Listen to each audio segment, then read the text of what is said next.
Physical science students, this is information for your periodic table. So if you have that digitally or on paper, now is the time to get it out. We're going to go through the first two trends of the periodic table of elements. This table is full of patterns, full of information, and so we want to make sure that you label these so that you can not memorize it, but have it available on your table for your tests and for your quizzes. Here's the first thing we're going to label today. The table is divided up into metals, nonmetals, and what we call metalloids. Here's a real basic description here. Most of you have had experience or interactions with metals. These are things that are malleable, things that can be pounded and hit, and they can be dented and shaped. Most of them are solid at room temperature, with the exception of mercury. They tend to be very dense, and they make up about 75% of the entire periodic table. Now, on the far right of the periodic table is where you'll find the nonmetals. These don't conduct electricity very well. Some of them are solid, some of them are gases. They make about 25% of the periodic table, but they're pushed all the way to the far right. The metalloids are a series of metal and nonmetal type properties that are contained in elements that divide the metals from the nonmetals. All right, everything to the left of the metalloids is considered to be a metal, and everything to the right is considered to be a nonmetal. Now, there is an awesome periodic table at ptable.com. If you haven't been there, check it out. This was a tip from a student this year.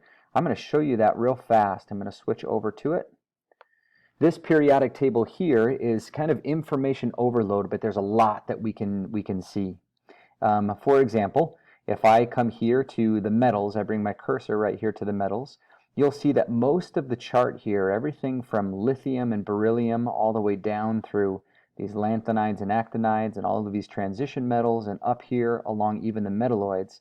Notice how everything except for this portion of the table is still lit up. Okay, those are our metals. Now on the far right hand side of the table, I'll move my cursor over to the nonmetals, and you'll see that it's pretty much just the far right of the periodic table, a much smaller portion, and in between them are the metalloids. And these 1, 2, 3, 4, 5, 6, 7 elements are the dividing line between the metals on the left-hand side of the chart and the nonmetals on the right-hand side of the chart. You are welcome to label your periodic table either digitally or on paper to show which ones are metals, which elements are nonmetals, and which ones are considered to be metalloids. All right? So please check out that ptable.com. That's a great resource for you. Now, here is the other trend of the periodic table that we want to show you today. This is called atomic radius. Radius is just a measurement from the center of the atom near the nucleus out to those areas where the electrons are moving. And so this gives us an idea as to the size of the atom. When we talk about atomic radius, we're talking about how big the atom is, how much space does it actually take up. And here is the trend. As you go across a period, remember the periods are the horizontal rows that go from left to right. What happens is the atomic radius decreases. It gets smaller. You can see this illustration over here. The size of the atom on the left-hand side of the chart, as you go through the elements on the periodic table across the period, they get smaller and smaller in size. Here's why.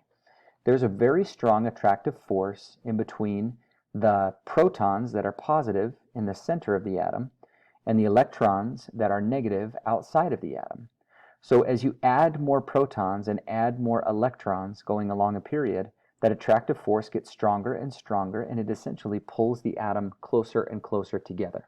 So the trend, if we go to ptable.com, shows you that if you started over here at potassium and moved to calcium, calcium would be smaller. It has more protons and more electrons, but in the size that it takes up, it's smaller.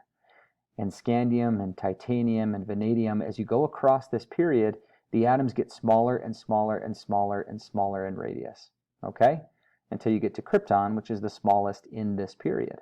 So atoms are bigger on the left-hand side, and they are smaller on the right-hand side. Now what happens if you look at the same trend, but going down a family or a group? If you go down a family or a group, the atomic radius actually increases. It gets bigger. Take a look at this trend. As you go down this family, the atoms get larger and larger, right? Even over here where they're small, the atoms are larger and larger in size. Here's why. There's a really big jump in the number of protons in the nucleus when you go from an atom right here down one row, okay? It's a single jump in proton as you go to the right. This one has one more proton, right? Over here, one more proton. You're adding one more proton. But when you jump down to a new group from period number 3 to period number 4, you're having it in actually a large jump in the number of protons. This atom here has fewer protons and neutrons than this atom here. As a matter of fact, 1, 2, 3, 4, 5, 6, 7, 8 fewer. So it's a big jump when you go down the group instead of going across a period. So on ptable.com, let me show you what that looks like. These atoms here, like lithium, it's considerably smaller than sodium. And sodium is smaller than potassium. These keep getting bigger and bigger and bigger. So the atoms tend to be bigger at the bottom of a family or group and smaller towards the top of the family or group. All right?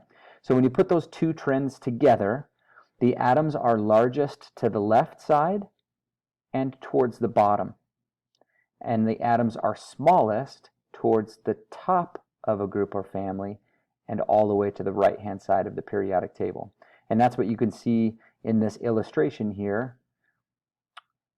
Right here is that our biggest atoms, the largest radius, is to the left and down, and the smallest atoms are towards the top and to the right. You're welcome to mark that on your periodic table, the trend as you go across a period and as you go down a group. No need to memorize it, but we do want you to be able to use your periodic table to choose which elements from a group are the smallest or the largest based on those two trends.